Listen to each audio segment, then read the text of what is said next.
Bob Cox, would you come and introduce your family and say some words about the Bowmans?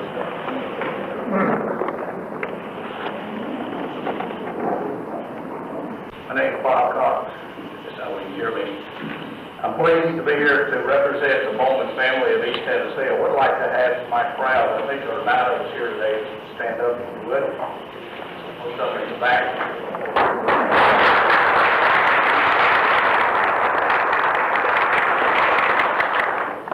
Our family's musical roots lie right up the road here in East Tennessee in the Johnson City area. I'd like to give you 3 groups, if you will, today, real quickly. Let me introduce you to old-time fiddler Charlie Bowman. He was born on July the 30th, 1889. He became known as the champion fiddler of East Tennessee. He won 28 out of 32 of the area fiddle contests that he entered. Now, this was back in pre-bluegrass time. This was traditional Appalachian-style old-time music.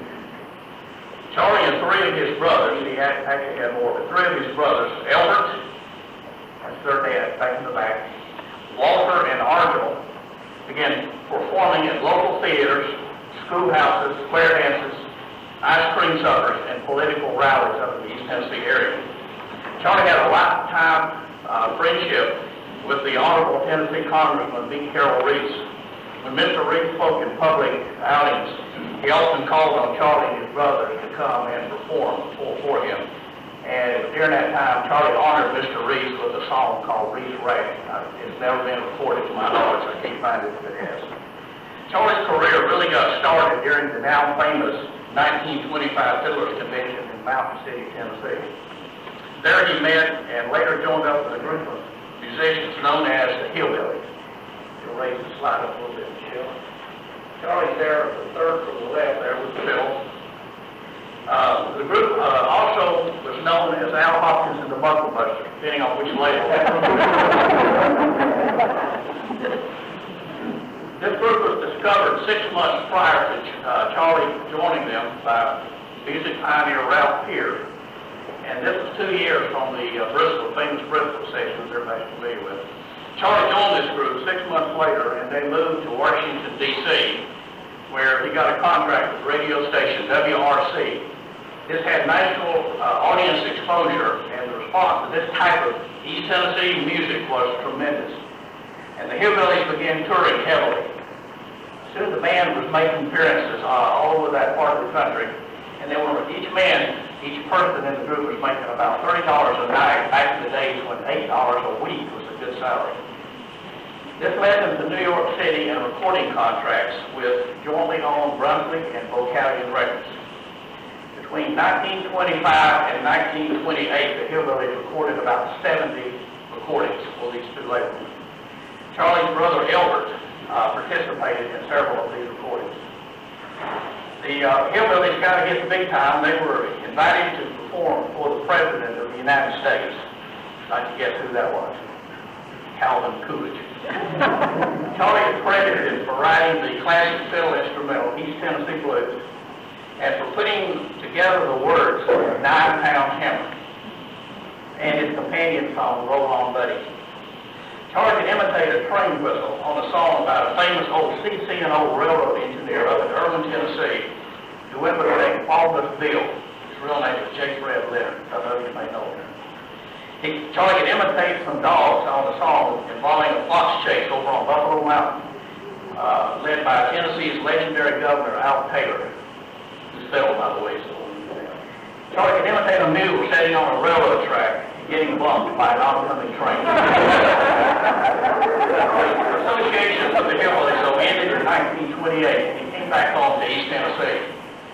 There, Charlie and his brothers made 4 additional recordings, this time for Columbia Records.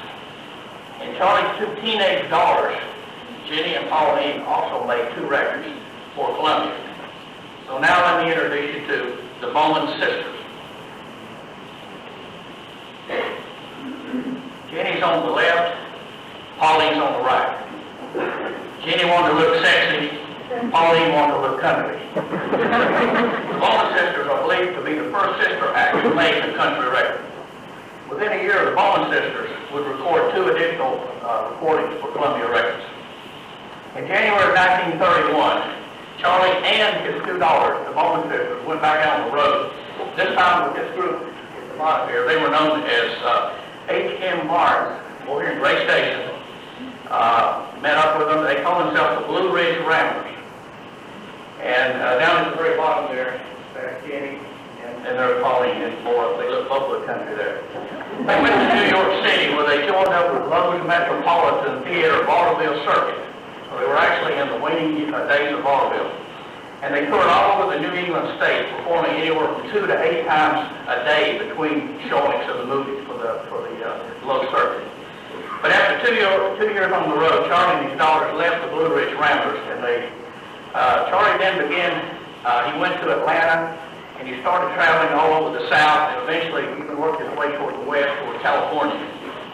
It was during this time that he met with a lot of what, if you're into this kind of music, people such as Clayton McMitchen, Riley Puckett, Fiddlin' John Carson, Uncle A.M. Stewart, which by the way is over here in Morristown, or was over here in Morristown, Carson Robinson, Uncle Dave Macon, Sam and Kurt McGee, the Delmore Brothers, and Vernon Dallard. Charlie could comfortably ad-lib in a hillbilly bar before large audiences. Very comfortable, much more than I am right now. He could play 15 standard and not so standard instruments such as brooms, saws, horse tubs, even big balloons. Here's some newspaper clippings that I cut out that come down here. It says he can pull music out of anything from a one-string banjo to an underfeed furnace. I have no idea what that is. He plays any dang busted stringed instrument that is or can be. He fiddled his way through a barnyard selection, including the tacklings of the fowl from Godford to Bed of Hen. I like this next statement. It says, this fiddle has a lot of stuff that can be used by some of our present-day violinists in high-class bands. Charlie's career slowed down in 1950. He died in 1962. His daughter, by the way, is located with us here today. In the year 2002, he was honored by both being inducted into the North American Fiddlers Hall of Fame in Osceola, New York. I had the privilege of being there. Charlie's fiddle is a record, his plaque, and a sampling of his song, East Tennessee Blues, are in the museum. Now let me introduce you to Billy Bowman, the third person of this group. Billy is shown here at the top playing his Marlin's pedal steel guitar. Billy was born on October the 30th, 1928. He was the son of Charlie Bowman's youngest brother, Elbert, who did accompany them when they went to New York. He began playing steel guitar with local groups in East Tennessee. In 1945, he moved down here in Knoxville, where he joined up with Johnny Wright, who you may know as the husband of Kitty Wells, and Eddie Hill on WNOX's musical merry-go-round. I'm sure you're familiar with that, and the Tennessee Barn Dance. At the young age of 18, Billy was playing steel guitar for Clyde Moody on a $1 million seller Shenandoah Waltz. 1947 found Billy over in Nashville, this time on the Grand Ole Opry, and he was playing with a group called the Arkansas Cockpit, and that was led by Paul Howard. Billy's big break, however, came in 1950.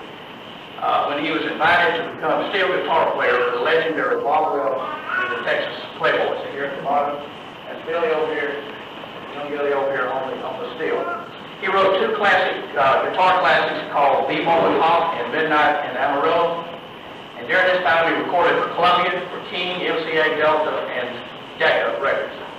Billy not only played steel guitar for Bob Wells, if you ever hear his famous song, Tainted Love, you're hearing Billy Bowman doing the high tenor voice, and a great tenor voice. And prior to this, three of Billy's brothers traveled here in Knoxville with the popular blind evangelist J. Basil Moore. After leaving Bob Wells in 1958, Billy played for country music star Billy Walker and Hank Thompson. In 1989, he passed away. I was with him back when he passed away. And in that same year, he was inducted into the International Steel Guitar Hall of Fame, which is mounted over in the museum. He was also recognized by the legislatures of Oklahoma and California for his contributions to music. Our family would like to think, I don't know if he's here today or not, Stony Stone Cipher for bringing the guitar and setting it up so it could be displayed properly. So we do appreciate Tony for doing that. And I would like to say thank you for letting me present our family to you.